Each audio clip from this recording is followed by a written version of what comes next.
Hey Rose, it's Monday, and we just got home from spending a week in Jamaica. It was a trip that I will not soon forget. I experienced things that I had never have before. For instance, climbing these waterfalls. On our way to the Duns River Falls, when they said we would be getting in a waterfall, I expected to hike along a river for some distance and then reach a waterfall where we would walk under it or something. But when we got there and I saw all of these people literally climbing a waterfall, although excited, my main thought was more along the lines of, oh crap, I'm not going to be able to do that. But we did, and I'm so glad that we went. Another amazing adventure was going to Bob Marley's old house, where his remains are laid in a mausoleum. We had to climb the mountains by bus for over an hour to get to one of the most secluded places on the island, but once we got there, my breath was taken away. There was this extremely powerful feeling of peace in this place, like something I've never felt before. Being at this place that Bob Marley spent his life, I began to understand many of the traits that this man is known for. When you look out from his balcony and see the view, it is no surprise that he had such a strong connection to the earth and the people on it. It was one of the most impressive views I've ever seen, and Bob looked out over it almost every day of his life.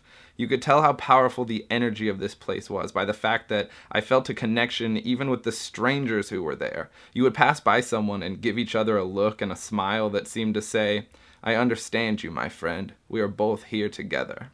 It's hard to describe the feeling, and I didn't get many pictures or video either.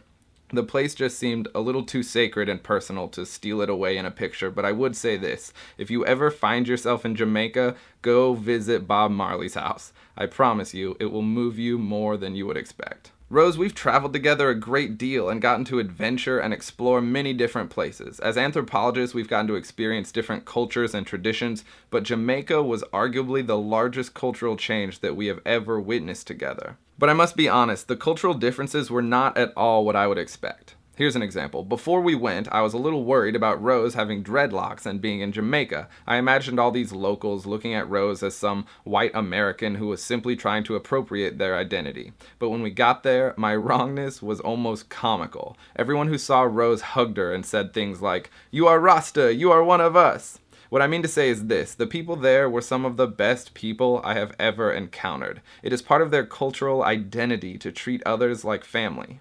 No.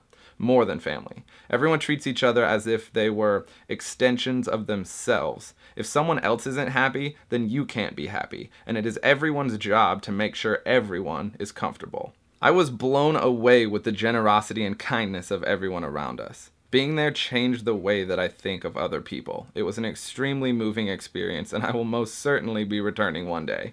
It really was a life-changing trip, and I couldn't be happier that I got to spend it with you, Rose. We'll see you on Wednesday.